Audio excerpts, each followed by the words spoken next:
When it comes to intimacy, narcissists don't see it as an act of love or connection. They see it as another stage where they can control, manipulate, and dominate. For them, closeness isn't about bonding, it's about power. The 8 ways they use intimacy often leave their partners confused, drained, and questioning themselves. Understanding these patterns is the first step to recognizing that what they call love is often just another form of manipulation. The first way is using intimacy as a reward. Narcissists often withhold or give affection only when it benefits them. If you please them, they may shower you with attention. If you don't, they may turn cold. This turns intimacy into a tool of control. Instead of being about shared desire, it becomes about compliance. Their partner begins to feel like they have to earn closeness rather than simply enjoying it freely. The second way is withholding intimacy as punishment. Narcissists know that rejection can cut deeply. By denying their partner affection, they create insecurity.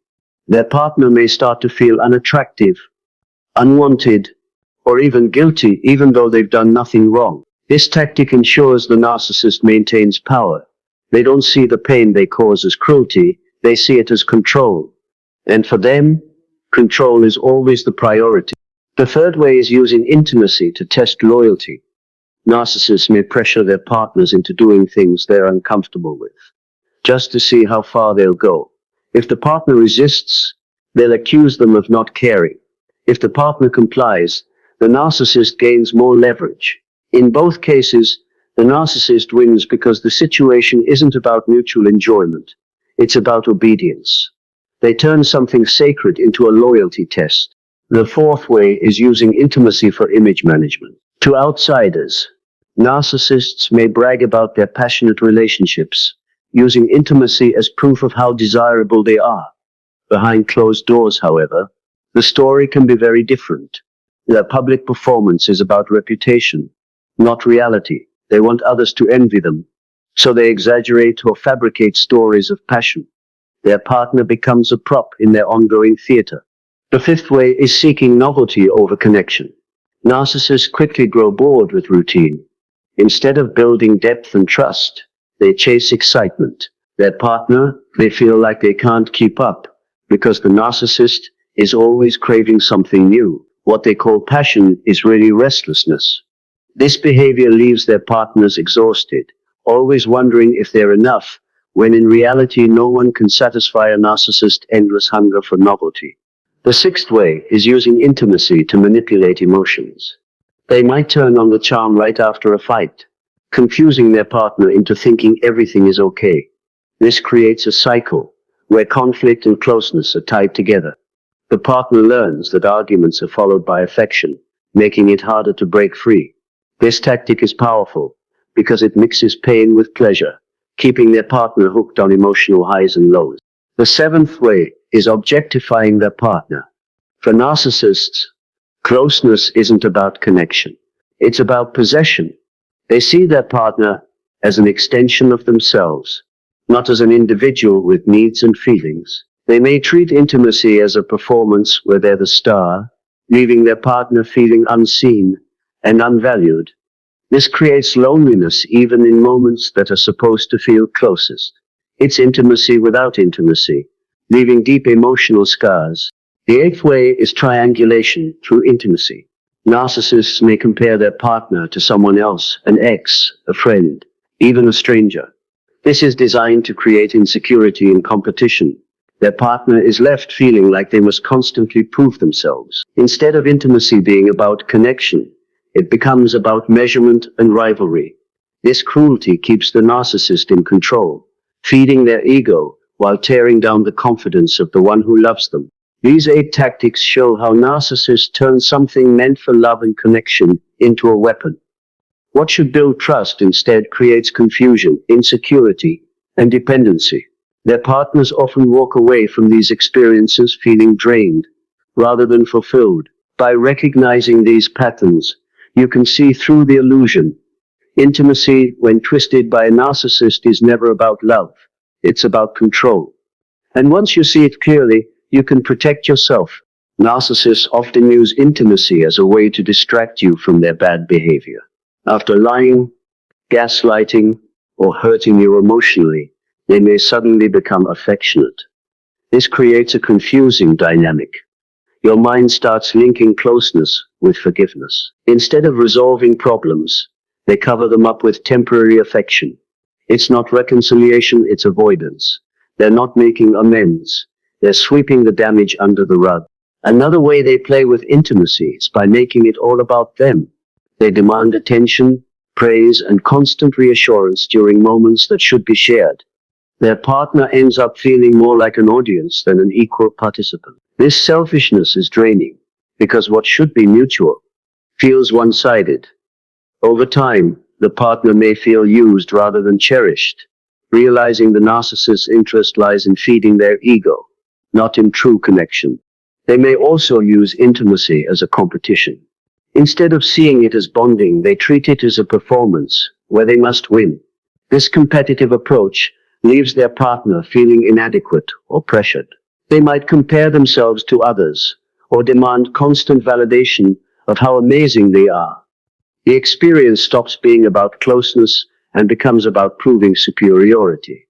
The partner is left emotionally empty, while the narcissist gloats over imaginary victories. Some narcissists weaponize intimacy by creating scarcity. They give just enough to keep their partner hooked, but pull away often to maintain control. This push and pull dynamic builds anxiety and obsession. Their partner is left waiting, longing, hoping for affection. This cycle keeps the narcissist in control, because they dictate when and how intimacy happens. The partner's emotional state becomes dependent on the narcissist's unpredictable rhythm. Narcissists also use intimacy as a way to mark territory. They see their partner not as someone to love, but as someone to own. Even if they cheat, lie, or leave, they expect their partner to remain loyal and available. To them, intimacy becomes proof of possession, not love. This controlling behavior often leaves the partner feeling trapped, like their body and emotions belong to someone else, instead of being freely shared in love. Another cruel tactic is using intimacy to silence. After hurting their partner, they may expect closeness to erase the issue. If the partner brings up pain, the narcissist dismisses it, saying, "But we're fine now, aren't we?" They weaponize intimacy to shut down difficult conversations. Instead of apologizing, they use closeness as a shortcut to skip accountability. This silences the partner, leaving them unheard and emotionally suffocated. They may also exploit intimacy to manipulate timing. A narcissist might suddenly show interest when their partner is vulnerable, during stress, illness, or emotional lows. They sense weakness and swoop in, pretending to offer comfort, but really using the moment to strengthen control. Instead of supporting their partner, they exploit vulnerability. This leaves the partner confused, unsure if the affection is genuine or just another way to tighten the narcissist's grip. In many cases, narcissists use intimacy to boost their social image. They want others to think they are loving, passionate, and desirable partners. They may brag to friends or exaggerate their perfect love life online. Behind the scenes, their partner feels neglected or controlled. But publicly, the narcissist wears the mask of the ultimate lover. This duality leaves the partner isolated, unable to share the truth without looking like the problem. Narcissists often confuse intensity with intimacy. They push for drama, high passion, and extremes, mistaking chaos for love. Their partner may feel overwhelmed, swept into emotional highs and lows. What should be grounding and safe becomes unpredictable and exhausting. This confusion keeps their partner hooked, mistaking intensity for love. But true intimacy is steady and gentle, not chaotic. The narcissist's biggest trick is convincing you that turbulence equals passion.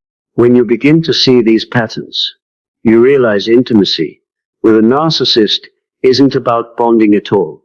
It's a game, a transaction, a strategy.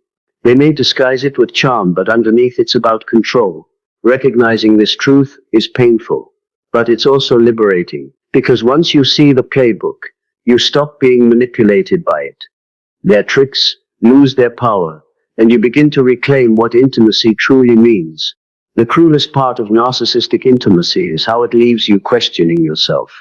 They twist affection into manipulation so skillfully that you start wondering if the problem is you. You ask, am I not attractive enough? Am I too demanding? But the truth is, the problem isn't you. It's their inability to see intimacy as love instead of power. Once you accept this, you stop carrying their blame as if it were your own. Sometimes narcissists use intimacy as leverage during arguments.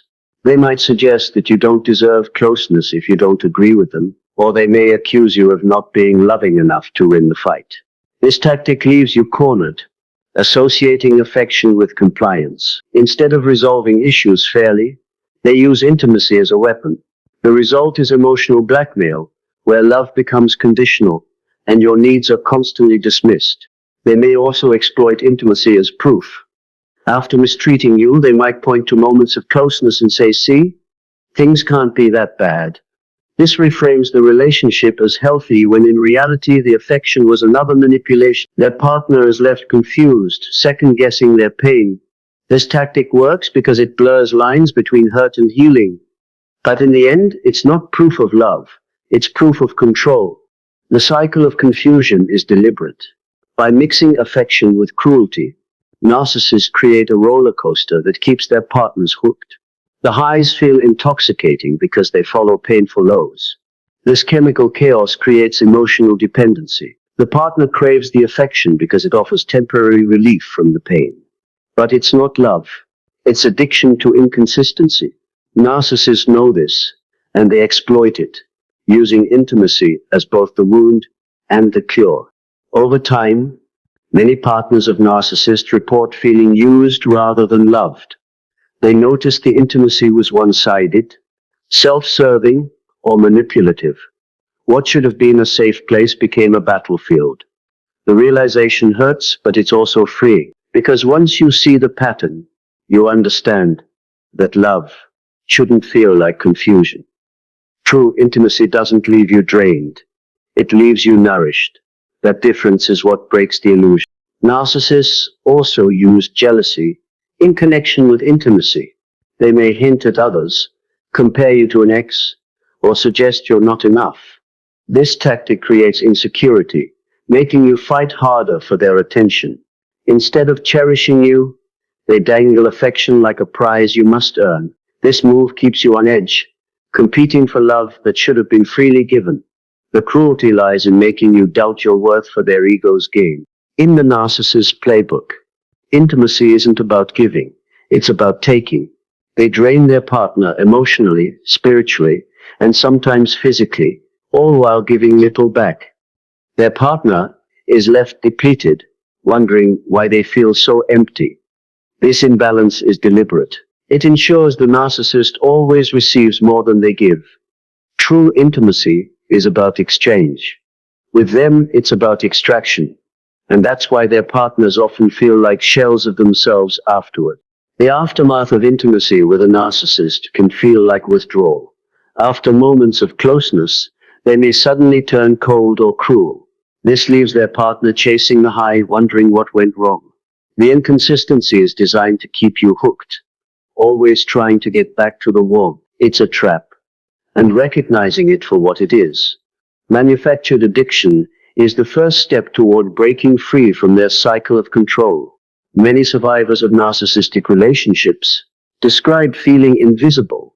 During moments that should have been about mutual love, they felt objectified, dismissed, or erased. This invisibility is intentional.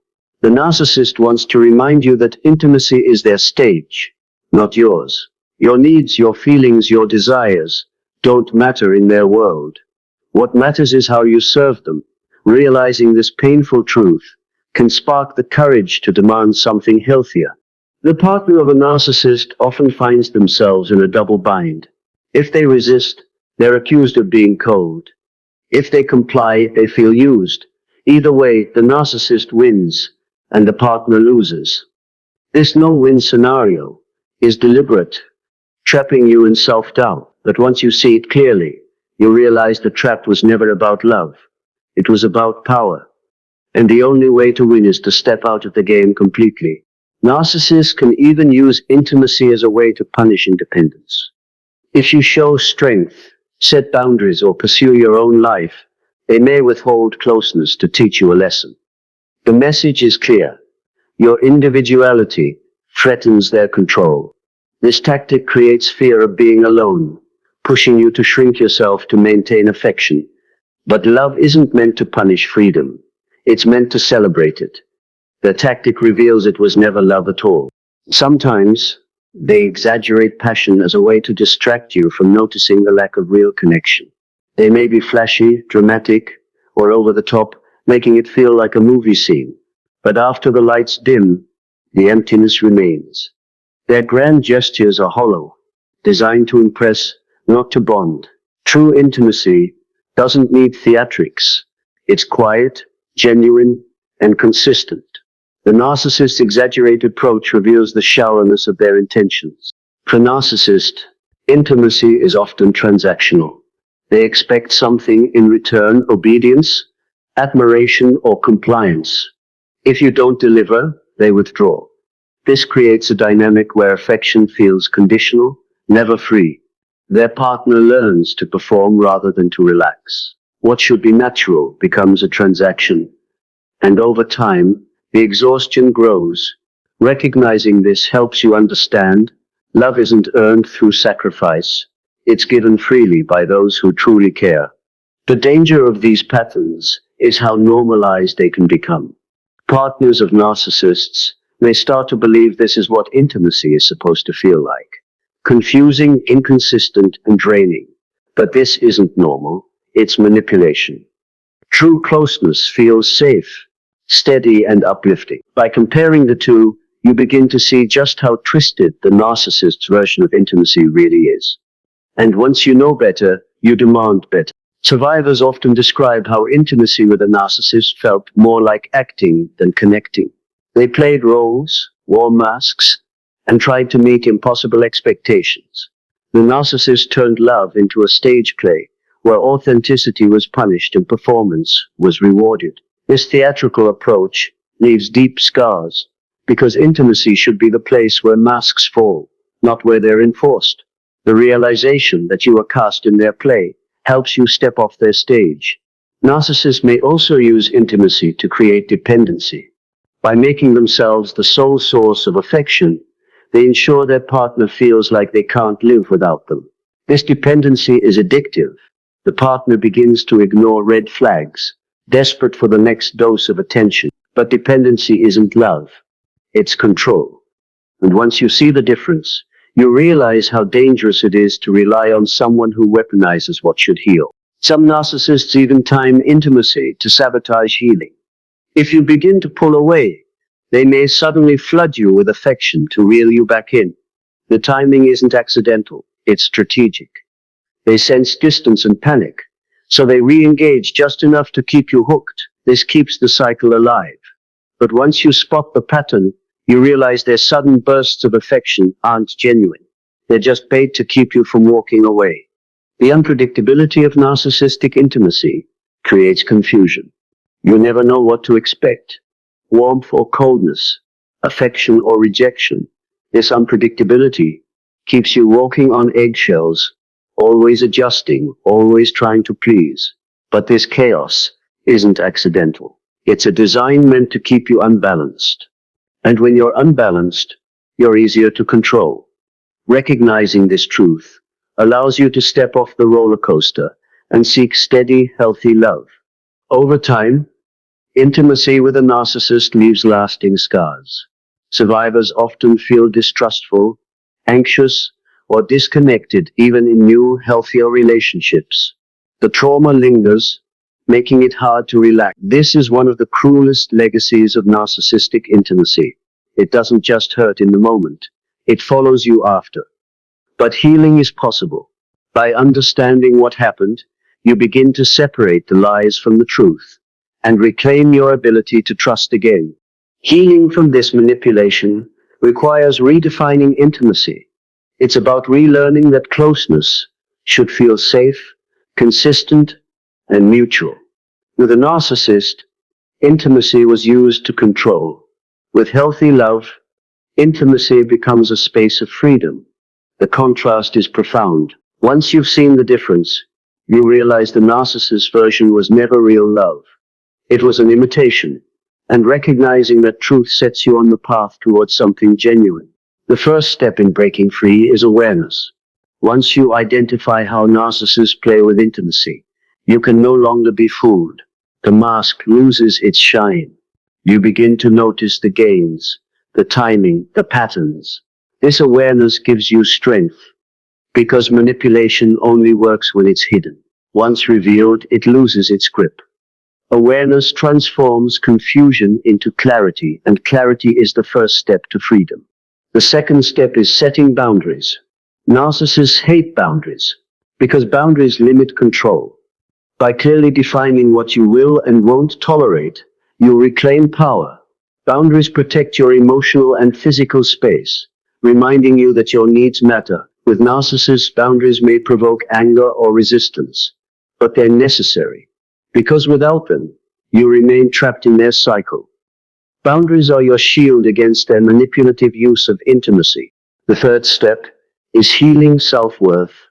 Narcissists thrive on making you doubt yourself. They want you to believe you're not enough without them. Healing means rejecting this lie and embracing your value. You are not defined by their treatment. You deserve love that uplifts, not love that drains. Rebuilding self-worth takes time, but it is the antidote to their manipulation. Because once you know your worth, you'll never accept counterfeit love again. The fourth step is recognizing patterns early. Once you've seen how narcissists twist intimacy, you can spot the signs in others. Love bombing, withholding, using affection as leverage. These red flags become clear. Early recognition helps you step away before the cycle begins. Knowledge protects you. Instead of falling for the illusion, you walk away with confidence. This step ensures you never repeat the same painful experience again. The fifth step is seeking healthier examples of love. Surround yourself with people who value you for who you are, not for what you provide. Healthy intimacy feels calm, consistent, and respectful. Experiencing this contrast reminds you of what love should be. It rewires your expectations, showing you that safety and passion can coexist. By embracing healthy examples, you retrain your heart to seek connection, not chaos. The sixth step is letting go of guilt. Many survivors feel guilty for leaving or for saying no, but guilt is one of the narcissist's strongest weapons. They want you to believe you're selfish for protecting yourself. In reality, choosing yourself is strength, not weakness. Letting go of guilt frees you from their grip. It allows you to reclaim intimacy on your terms without shame or apology. The seventh step is rebuilding trust in yourself. Narcissists train you to doubt your instincts, but your intuition was never wrong. You just learned to ignore it under pressure. Healing means listening again to your inner voice. When something feels off, believe it. Trusting yourself is the key to preventing future manipulation. Because when you honor your intuition, you're no longer an easy target for those who twist intimacy into control. The eighth step is redefining intimacy as freedom, not fear. True intimacy allows you to be fully yourself, without judgment or performance. It's not about control, obligation, or competition. It's about two people choosing each other freely, every day. By redefining it, you reclaim the meaning stolen by the narcissist. Intimacy becomes safe again, not dangerous. And once you experience that, you'll never settle for manipulation disguised as love. By exposing the 8 ways narcissists play with intimacy, you reclaim clarity. What once felt confusing now makes sense. You see the tactics, the manipulation, and the cruelty for what they are. This knowledge doesn't just free you from the past. It protects your future, because once you know the game, you can't be played again. The truth is your shield, and your shield makes you stronger than any narcissist tricks. In the end, Narcissists may use sex and intimacy as tools of control, but they can't control your freedom once you see the truth. Their games collapse when you refuse to play. Their power fades when you stand firm. The greatest victory isn't revenge, it's peace. You move forward, wiser, stronger, and untouchable. Their manipulation no longer defines you. What defines you now is your resilience, your healing, and your ability to love authentically again.